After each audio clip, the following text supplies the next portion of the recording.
আসসালামু আলাইকুম আমার প্রাণের জেসন ভাই বন্ধুরা, ছোটটা আপডেট ভিডিও নিয়ে আসলাম, ইনফরমেশন ভিডিও আর কি। রোজার মাসে কি চলবে কিনা দেখেন। রোজার মাসে আমাদের কন্টিনিউ ব্যাচ চলছে, আগেও চলছে, এখনো চলবে।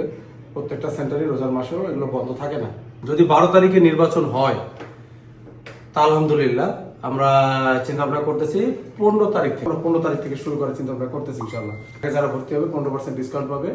এটা শুধুমাত্র মাস্টার কোর্সে, স্পেশাল ব্যাচেও নাই, আর আমাদের যে বেসিক কোর্স আছে সেটাও কোনো ডিসকাউন্ট নাই। শুধুমাত্র মাস্টার কোর্সে আমরা 15% ডিসকাউন্ট দিচ্ছি। এর মধ্যে আমরা একটা শর্ট ব্যাচ নিতে চাইতেছি, যেটা হচ্ছে 15 দিনের জন্য, অনলি 15 দিনের জন্য। যারা অনেক সিনিয়র কাজ বোঝেন, 15 দিনের জন্য আসতে চান তারা চাইলে আসতে পারেন। অনেকে আমাকে এই শর্ট কোর্সের জন্য রিকোয়েস্ট করছিলেন, আমরা তখন লোক নেই না। তো এখন আমরা চেষ্টা করতেছি যে রমজানের আগে একটা আমরা ব্যাচ নিতে পারি, যেখানে অল্প কিছু লোক থাকবে যারা সিনিয়র, অনেক টেকনিশিয়ান ভাই সবই বোঝে। দেখা গেল ফল্ট ফাইন্ডিং, আইসি ট্রেসিং, লাইন বোঝে না, বোর্ড স্কেমেটিক বোঝে না, ইউএফএস প্রোগ্রামিং, এই ডেড বুথ রিপেয়ার যে কাজগুলো শিখতে চান তাদের জন্য আর কি। আপনার নামটা কি? ফাইজউদ্দিন ভাই কোথা থেকে আসছেন? লক্ষ্মীপুর জেলা থেকে আসছি। লক্ষ্মীপুর জেলা থেকে আসছেন। আপনি কি আমার ভিডিও দেখছেন অন্য কারোর মাধ্যমে আসছেন? জি না, আমি আপনার ভিডিও দেখছি এবং এখানে যে ছাত্ররা বিদায় ছাত্ররা কাজ করে গেছে, তো তাদের কথা শোনার পর আমার কাছে ভালো লাগছে। না, মোবাইল সলিউশন বাংলা এটা একটা নির্ভরযোগ্য একটা প্রতিষ্ঠান, এখান থেকে হয়তো শেখা যাবে। আচ্ছা আচ্ছা, ঠিক আছে। এখানে আমার একটু কথা আছে, দেখেন। আমি সেদিন একটু উদাহরণ দিছিলাম। আমাদের এই যে দুইটা স্টুডেন্ট আছে, এই যে দুজনে আমি খুব ভালোবাসি। আমার স্টুডেন্ট মানে হচ্ছে আমার ভাইয়ের মতো। তো এখন এখানে একটু দুর্বল, একটু ভালো আছে না। আমি এদের নাম্বার দিতে বলছিলাম, ও নিজের নাম্বার দিয়েছে 30-40, আর ওরা দিয়েছে 80-90। দুজনই আমি টিচিং করছি, এর থেকে আরো বেশি আমি বেশি করছি। তারপরও সে একটু দুর্বল। কেউ যদি তার কাছ থেকে সাজেশন নেয়, তার কিছু প্রশ্ন করে, সে কিন্তু অনেক সময় পারবে না। তো তারে দিয়ে যদি আমার জাস্টিফাই করা হয়, তাহলে কিন্তু আমি একজন খারাপ মানে খারাপ বস নাকি একজন। আর তারে যদি কেউ আমার জাস্টিফাই করে, তাহলে আমি একজন ভালো বস, মানে আমি আমার মতো করে বুঝাইতেছি। তা আমরা অনেক সময় অনেক সেন্টার, অনেক বস বা অনেক টিচারকে তার স্টুডেন্টদের জাস্টিফাই করি। এটা কিন্তু এক পর্যায়ে ভুল। অনেক ক্ষেত্রে ভালো, অনেক ক্ষেত্রে ভুল। কারণ হচ্ছে কি, যে অনেক স্টুডেন্ট যখন হয়ে যায়, আপনি দেখা যায় তারা 10 দিন হেল্প করতেছেন, একদিন তার আপনি হেল্প করতে পারেন, আপনি তার শত্রু হয়ে গেছেন। 50টি স্টুডেন্ট হলে 50 জনের মনকে আপনার রাখা সম্ভব? হ্যাঁ, এর ভিতরে অনেকে থাকবে। তো আমার রিকোয়েস্ট থাকবে, অবশ্যই সে আমার স্টুডেন্টের মাধ্যমে হয়ে আমার কাছে আসছে। তবে আমি যেহেতু ট্রেনিং সেন্টার নিয়ে অনেক কথা বলছি, আমার পিছনে অনেক প্রোপাগান্ডা অনেকে ছড়ানোর চেষ্টা করে। আমি বলবো যে আপনি অবশ্যই যেখানে আপনি পছন্দ করেন, যে মানুষটার আপনি পছন্দ করেন, আপনি মনে করেন যে তার কাছে গেলে শিখতে পারবেন, আপনি সেখানে স্বয়ং নিজে যান। যে প্রয়োজনে একদিন স্টে করেন, 2 দিন স্টে করেন, দেখেন, তারপর ওখানে লাইভ আপনি কথা শোনেন। একজনকে দিয়ে কখনো একজন ইয়াকে জাস্টিফাই করা ঠিক না, বা কিছু স্টুডেন্ট দিয়ে জাস্টিফাই করা ঠিক না। আমি স্টুডেন্ট আমার কাছে আসবে, সে বড় এক ট্রেনিং সেন্টার, অনেক বড়। তো ওই জায়গায় ওরা 2 দিন 3 দিন থাকার সুযোগ দেয় আর কি। তো ওখানে যাই স্টুডেন্টদের সাথে কথা বলতেছি, স্টুডেন্টরা সবাই বলতেছে এখানে আপনারা এরকম, সে যেভাবে চায় তার মতো করে তারা বোঝাইতেছে, এরকম হলে ভালো হইতো।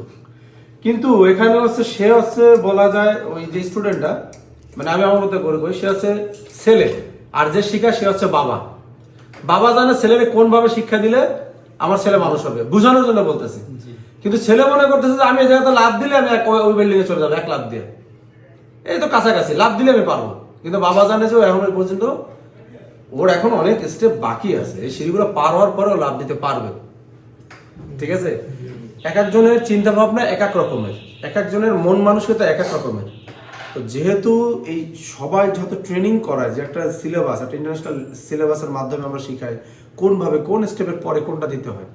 অনেক স্টুডেন্ট মনে করে এটা বাদ দিয়ে ওটা দিলে হবে। অনেক স্টুডেন্ট মনে করে আমার কাস্টমারের ফোন আসবে, কাস্টমারের কাজ দিয়ে আমি কাজ শিখতে পারবো, এছাড়া আমি পারবোই না। মানে কি, আগে রুগী মারবে তারপরে কাজ শিখবে, মানে কাস্টমারের ফোন তো আগে তো নষ্ট করবে নাকি। আগে তো তার জানতে হবে কি করবে সে, থিওরিক্যালি তারপর প্র্যাকটিক্যালি। তো অনেক বিষয় আমরা আসলে ট্রেনিং করানোর পরে অনেক তিতা মিঠার দিকের অভিজ্ঞতা আমাদের হয়েছে। যেহেতু আপনি আমার স্টুডেন্টের কাছে হয়তো আলহামদুলিল্লাহ আমার পছন্দের স্টুডেন্ট সবাই, আপনি হয়তো যার কাছে জিজ্ঞাসা করছেন, সে আপনার ভালো সাজেশন দিচ্ছে, সে ভালো শিখতে পারছে, সে ভালো শিখে গেছে এখান থেকে। একটা ক্লাসে দেখবেন যে সব স্টুডেন্টকে একটা টিচার পড়ায়, কিন্তু তার ভিতরে অনেকে ফেল করে, অনেকে ফার্স্ট ডিভিশন পায়, অনেকে ফার্স্ট হয়, সেকেন্ড হয়, থার্ড হয় না। হ্যাঁ, যে থার্ড হয় তারা যদি জিজ্ঞেস করে, সেক্ষেত্রে টিচার বলে আমি হইতে পারে, তা আমি এটা আমার জন্য না, সব স্টুডেন্টদের আমি বলবো যে অবশ্যই কোনো স্টুডেন্টদের টিচার জাজমেন্ট করা ঠিক না।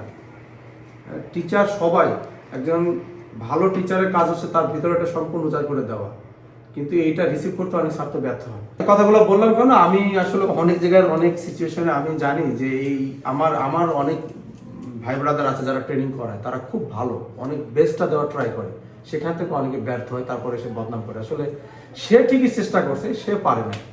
তো এই জন্য আপনি অবশ্যই যারা পছন্দ তার কাছে যাইয়া তার কাছ থেকে দেখে শুনে তারপর আপনি তার ইয়া করবেন।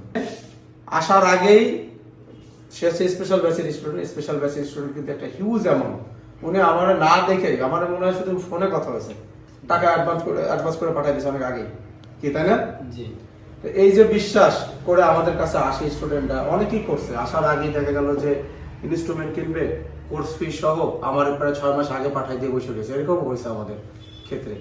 এর আগে কোথায় ছিল, কি করতেন?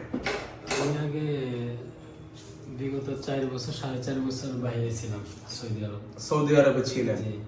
মাশাআল্লাহ, সৌদি আরবের আমি সেদিনও বলতেছিলাম যে আমি বেশ কিছু স্টুডেন্ট পাইছি সৌদিতে যারা চাকরিরত ছিল বা চাকরি করতো বা যে কোনো পেশায় নিয়োজিত ছিল, তারা এখন এসে দেশে কিছু একটা করার চিন্তা ভাবনা করতেছেন। তো যারা বাইরে থেকে দেশে আসছেন তারা অবশ্যই মোবাইল পেশায় যোগ দিতে পারেন, এটা কিন্তু একটা পরিচ্ছন্ন পরিবেশ এবং একটা ভবিষ্যৎ আছে এখানে। আমি বারবার আহ্বান করছি যারা একটা শৌখিন মানুষ আমাদের মতো, এবং এখানে স্বাধীনতা আছে ইনশাল্লাহ। এখন কাজ কম আছে, অবশ্যই এই সুযোগটা কাজে লাগান। যারা আসতে চাইতেছেন, আমরা এখনো ভর্তি নিতেছি, আপনি চাইলে আসতে পারবেন। সবাই ভালো থাকবেন, আল্লাহ হাফেজ।